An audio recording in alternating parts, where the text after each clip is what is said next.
Bismillahirrahmanirrahim. Assalamualaikum warahmatullahi wabarakatuh. Alhamdulillahilladzi arsala rasulahu bil huda wa dinil haqq liyudhhirahu 'ala ad-dini kullihi walau karihal musyrikun. Asyhadu an la ilaha illallah wahdahu la syarika lahu wa asyhadu anna Muhammadan 'abduhu wa rasuluh. Allahumma shalli wa sallim wa barik 'ala sayyidina Muhammad wa 'ala alihi wa sahbihi ajma'in. قال الله تعالى في القرآن الكريم أعوذ بالله من الشيطان الرجيم بسم الله الرحمن الرحيم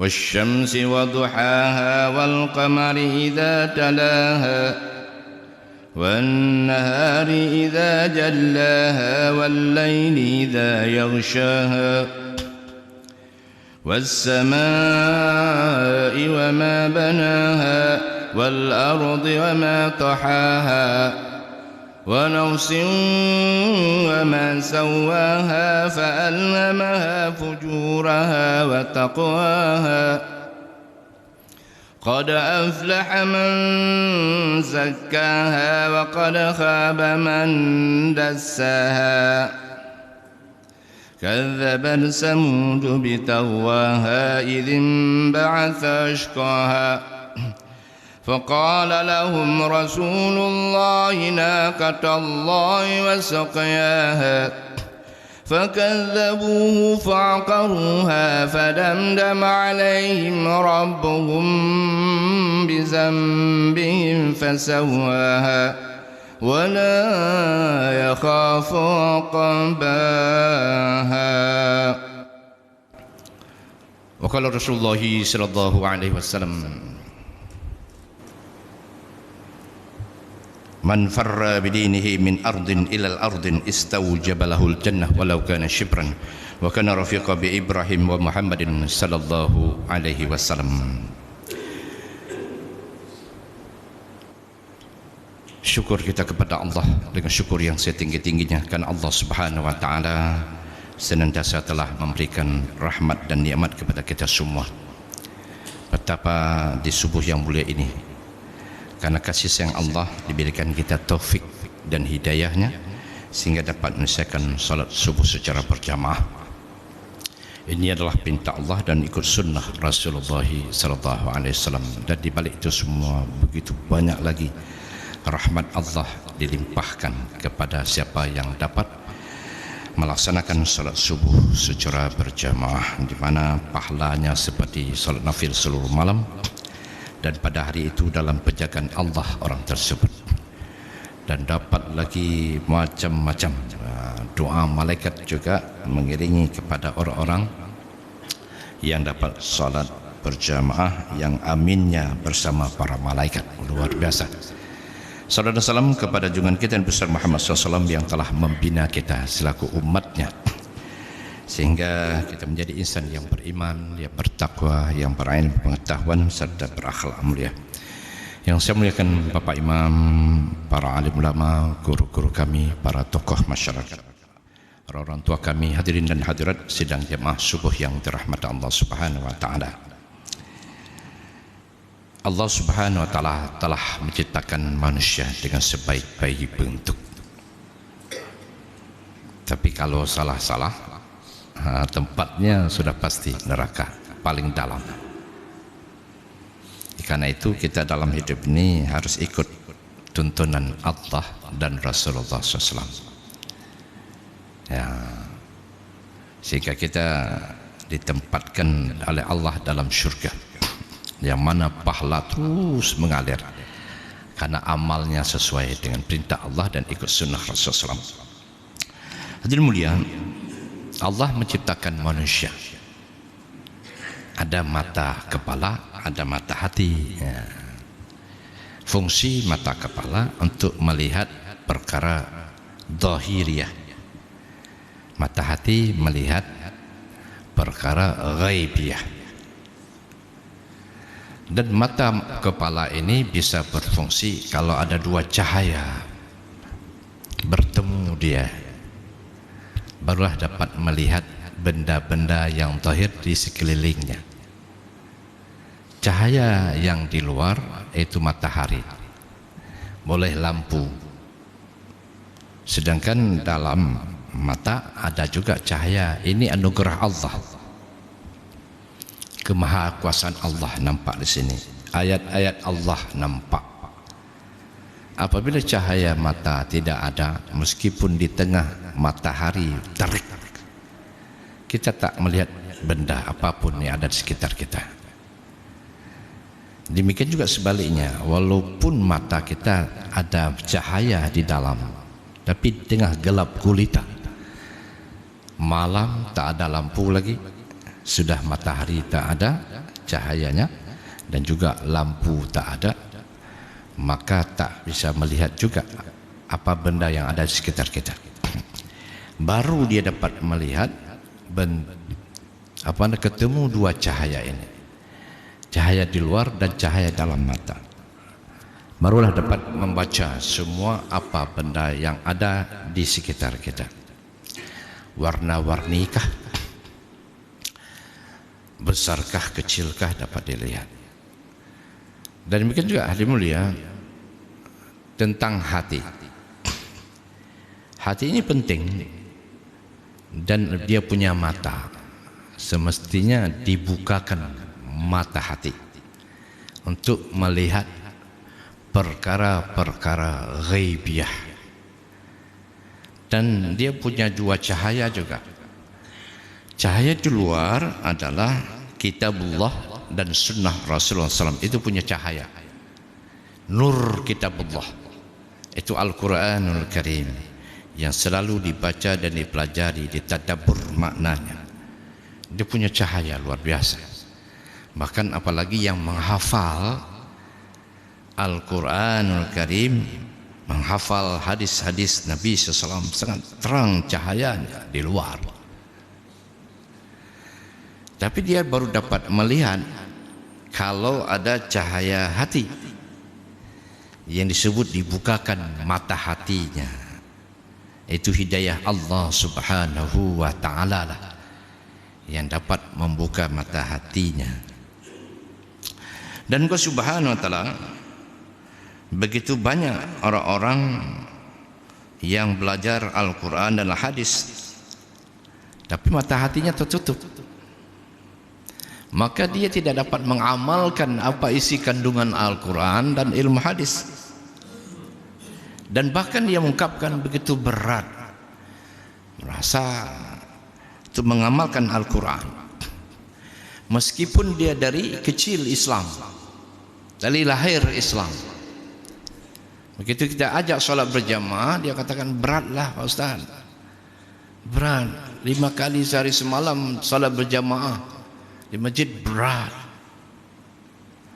Bahkan pasang peci pun di kepala berat. Malulah, apalagi untuk pasang jenggot. Padahal ini sunnah, dapat pahala terus, tapi berat. Kenapa? Mata hati belum terbuka, taufik hidayah. Tapi kalau sudah terbuka mata hati, ada lagi pemahaman Al-Quranul Karim, hadis dihafal, dipahami lagi, itu dengan gampang. Buktinya betapa banyak hari ini orang-orang penuhi masjid 5 waktu sapu bersih. Dalam kesibukan pun dihentikan kesibukan itu sementara apabila azan telah dikumandangkan. Ini bermakna bahwa dia punya cahaya di luar Al-Quran Al-Karim, dihafal, diamalkan, ditadaburkan. Lalu hadis-hadis Rasulullah SAW dihafal, dipahami, lalu diamalkan sesuai dengan mata hati yang terbuka. Taufik hidayah dari Allah Subhanahu wa ta'ala. Ada ini satu kisah menarik. Kisah ini di Amerika ada sepasang suami istri masuk Islam, mu'alaf. Ya, kemudian ikut rombongan dakwah, suami istri keluar dakwah. Istilahnya adalah program masturat, ya, suami istri keluar, bukan hanya suami saja. Ada program laki-laki saja, suami saja, istri di rumah juga buat amal. Tapi ada kalanya suami istri pergi. Sampai di India sana kan menarik orang-orang Islam di sana melihat wanita yang sudah mualaf lalu pakai pakaian tutup sempurna, pakai furdah, pakaian tutup aurat sempurna namanya. Walaupun dalam fikih muka telapak tangan boleh nampak, tak berdosa. Tapi inilah disebut dengan ada garis fatwa, ada garis takwa. Fatwanya begitu, boleh nampak muka dan telapak tangan, tidak mengapa. Tapi banyak orang juga tergoda dengan face-nya. Laki-laki tergoda dengan wajahnya. Maka dia ambil takwa supaya tidak tergoda laki-laki.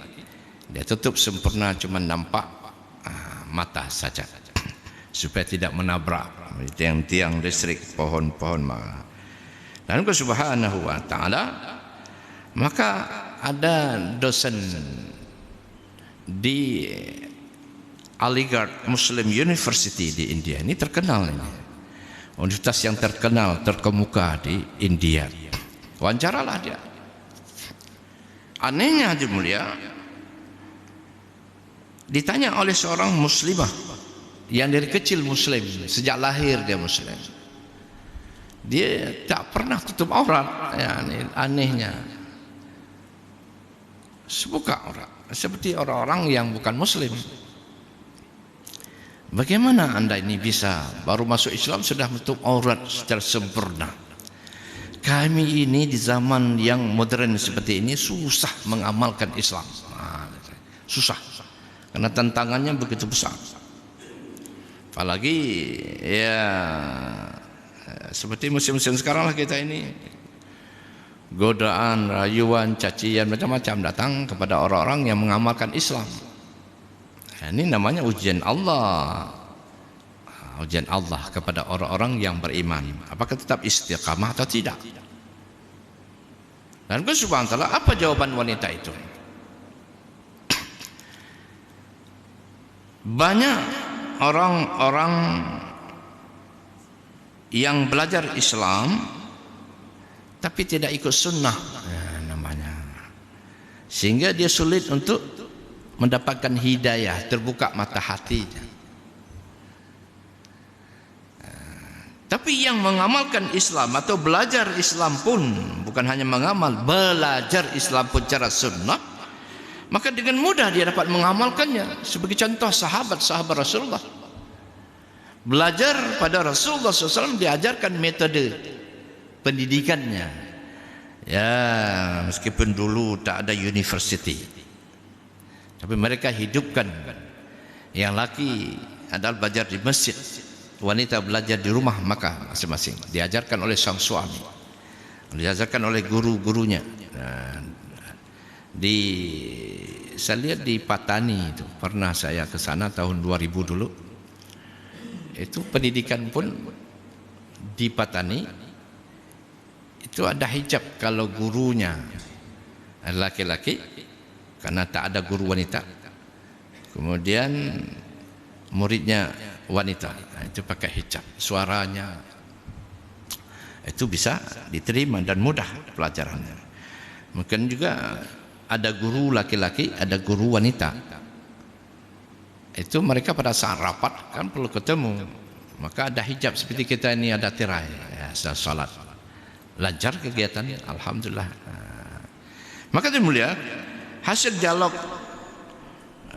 dosen Aligarh University, Aligarh Muslim University itu disimpulkanlah bahwa susahnya pengamalan Islam karena belajarnya Islam tidak ikut sunnah Rasulullah SAW, sistem pendidikannya.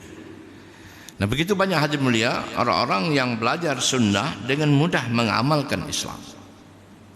Dan ini mulia dipraktekkanlah di Thailand mereka itu waktu pertama datang ke dayah, kalau bahasa kita di sini pesantren, itu mereka dilatih dulu 4 bulan itu belajar untuk membuka mata hatinya. Dasarnya adalah dalam Al-Quran itu tazkiyah. Mungkin minggu Jumat yang lalu pernah saya sampaikan bagaimana Imam Al-Ghazali belajar, ditazkiyahkan oleh gurunya. Karena hati ini ada 10 macam penyakit, disebut dengan penyakit mazmumah. Hasad, dengki, khianat, hubud jar, cinta kepangkatan, hubur riasah, cinta kemasyhuran, hubud dunia, cinta kepada dunia, hubud mal, cinta kepada benda, harta benda. Semua itu ditazkiyahkan. Boleh di tangan benda-benda itu semua, tapi jangan masuk dalam hati seakan-akan itulah segala-galanya. Kalau diberikan amanah, ambil itu sebagai maksudnya pangkat, jabatan. Amanah itu dikelola dengan baik. Sebab sahabat-sahabat dahulu juga punya jabatan, tapi bukan meminta, diamanahkan kepada siapa yang kira-kira mampu dan mau. Dan diberikan jabatan kepada Abu Bakar Siddiq, kepada Umar bin Khattab, Utsman bin Affan, Ali bin Abi Thalib. Semua punya jabatan. Dan sementara mereka pun punya harta. Abdurrahman bin Auf itu kaya raya, saudagar, luar biasa. Dan banyak lagi, Utsman bin Affan, samping ada jabatan juga kaya beliau. Ada, tapi semua di tangan, tidak dimasukkan dalam hati. Dalam hati adalah Allah Subhanahu wa ta'ala. Proses pembelajaran seperti itu. Dan Subhanahu wa ta'ala, maka dalam Al-Quranul Karim Allah berfirman, qad aflaha man tazakka. Qad aflaha man zakkaha wa qad khaba man dassaha. Ayat ini kita bacakan tadi. Sungguh beruntunglah orang-orang yang mensucikan jiwanya, dan sungguh merugilah orang-orang yang mengotorinya. Jiwa itu harus suci, ditazkiyahkan. Dan Subhanahu wa ta'ala, Allah turunkan nabi-nabi dan para rasul untuk perkara ini juga. Seperti mana firman Allah yang paling sering kita bacakan, والذي بعث في الأميين رسولا منهم يتلو عليهم آياته ويزكيهم ويعلمهم الكتاب والحكمة. Allah SWT utuskan nabi-nabi dan rasul-rasul seperti itu. Dialah yang mengutuskan seorang nabi itu, seorang rasul, itu Nabi Muhammad SAW, yang ummi sifatnya, mutahharaf, dari kalangan mereka sendiri, yaitu manusia. Yatlu alaihim ayatihi, disampaikan kepada manusia, kepada umatnya itu adalah tentang kebesaran-kebesaran Allah. Ini pertama. Wa yuzakkihim, kemudian ditazkiyahkan. Sahabat-sahabat Rasulullah SAW begitu banyak mendapatkan tazkiyah. Dan Allah Subhanahu wa ta'ala, sehingga mereka dapat terbuka mata hatinya. Dan Allah Subhanahu wa ta'ala, ini dua-duanya harus ada cahaya di dalam hati dan di luar. Kedua adalah Al-Quran dan hadis Nabi SAW, dan di dalam hati dah terbuka dengan hidayah Allah Subhanahu wa ta'ala. Dan hidayah ini adalah suatu benda yang dapat dimiliki dengan ada usaha, yaitu bersungguh-sungguh mujahadah jalan Allah Subhanahu wa ta'ala. Tanpa ada usaha, ini sulit untuk mendapatkan hidayah Allah Subhanahu wa ta'ala. Maka begitu banyak hari ini, hari mulia, orang-orang yang dengan mudah meninggalkan perintah-perintah Allah. Bahkan salat sekalipun dengan mudah ditinggalkan. Boleh dicek, hari mulia, betapa banyak orang dalam masjid dan berapa banyak yang di luar masjid. Mana lebih banyak, masjid dan luar masjid? Kalau seorang guru, dia boleh cek muridnya. Kalau ada 40 muridnya, coba tanya berapa orang yang dapat salat subuh berjamaah. Sikit. Yang salat subuh juga sikit. Yang banyak kesiangan bangun, tak dapat salat subuh. Tapi mereka masih bisa senyum-senyum. Kenapa? Karena tidak ada kepahaman tentang perkara ghaibiyah. Betapa azab Allah Subhanahu wa taala. Itu neraka jahanam dibakar orang-orang yang tak salat. Yang salat pun kalau tidak ikut tertib sunnah Rasulullah SAW pun celaka, masuk neraka. Karena itu perkara salat dan mulia bukan perkara yang ya main-main, tidak, sungguh-sungguh. Sampai Rasulullah mengingatkan kepada umatnya, ittaqillaha fis salah, ittaqillaha fis salah, ittaqillaha fis salah, sampai 3 kali ditekankan Rasulullah.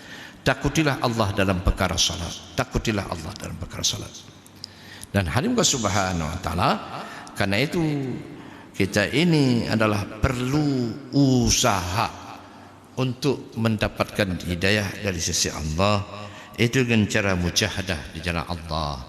Allah Subhanahu wa taala berfirman, walladzina jahadu fina lanahdiyannahum subulana wa innallaha lama'al muhsinin. Dan orang-orang yang bersungguh-sungguh mujahadah jalan kami, pasti kami tunjukkan ke jalan kami, jalan hidayah. Dibukakan pintu hati oleh Allah Subhanahu wa taala, barulah yakin, ya, sesuai dalam firman Allah dalam surah Al-Baqarah di awal, ya, dzalikal kitab la raiba fi hudal lil muttaqin. Kitab itu Al-Quran, tidak ada keraguan di dalamnya, menjadi petunjuk bagi orang muttaqin, orang beriman. Siapa mereka itu? Yang pertama adalah alladzina yu'minuna bil ghaib. Itu orang-orang yang percaya kepada ghaib. Semakin tinggi kepercayaan kepada hari akhirat, dia semakin takut kepada murkanya Allah dan yakin kepada janji-janjinya Allah meskipun sifat ghaibiyah. Maka semakin sungguh dia mengamalkan perintah Allah dan semakin takut meninggalkan perintah-perintah Allah Subhanahu wa taala. Penting sekali ini. Perkara ghaibiyah dapat dilihat dengan mata hati, dan juga ada cahaya di luar dengan membaca kitab Allah, itu Al-Quranul Karim, dan kitab hadis, yaitu hadis-hadis Rasulullah SAW yang merupakan tuntunan Rasulullah untuk mengamalkan perintah-perintah Allah Subhanahu wa taala. Dan Subhanahu wa taala, sungguh banyak hari ini umat yang belajar kitab sekalipun sulit mengamalkan Al-Quran dan hadis, dan bahkan menyatakan begitu sulit hari ini di zaman kontemporer, zaman modern itu mengamalkan Islam. Sebenarnya tidak sulit, tapi mudah kalau mata hati sudah terbuka. Dan Subhanahu wa taala rubah sistem pendidikan supaya mengikut cara Rasulullah SAW, dan terbukti yang mengamalkan sistem pendidikan cara sunnah seperti mana di Patani yang saya lihat hari itu, mereka santri-santri begitu taat kepada Allah, akhlaknya sangat terpuji. Dan hari sementara tidak ada masalah, ilmu mungkin ada pada kaum wanita, tapi sistemnya sudah benar ikut sunnah. Tidak masalah muridnya wanita, gurunya laki-laki, karena sistem pendidikannya ikut sunnah Rasulullah SAW. Bahkan di sana saya lihat kelasnya pun berbeda. Ada kelas laki, ada kelas wanita. Jadi klop lah sudah. Kalau dulu kita lihat lebih lama lagi zaman sahabat, tidak ada yang namanya ya perguruan tinggi, ya, ada SMA, SMP, SD, min, madrasah sanawiyah, ya, madrasah aliyah, tak ada. UIN tak ada dahulu. Tapi mereka adalah alim ulama yang takwa dicapnya oleh Allah Subhanahu wa taala, yaitu mereka disebut radhiyallahu anhum wa radu an, gelar yang sangat tinggi. Allah ridha kepada mereka, dan mereka pun ridha atas apa keputusan Allah Subhanahu wa taala. Semoga ada manfaatnya apa yang disampaikan pada subuh yang mulia ini, tentu untuk dapat kita amal dan juga kita sampaikan. Subhanallah wa bihamdihi, subhanakallah wa bihamdika, asyhadu an la ilaha illa anta, astaghfiruka wa atubu ilaik. Wassalamualaikum warahmatullahi wabarakatuh.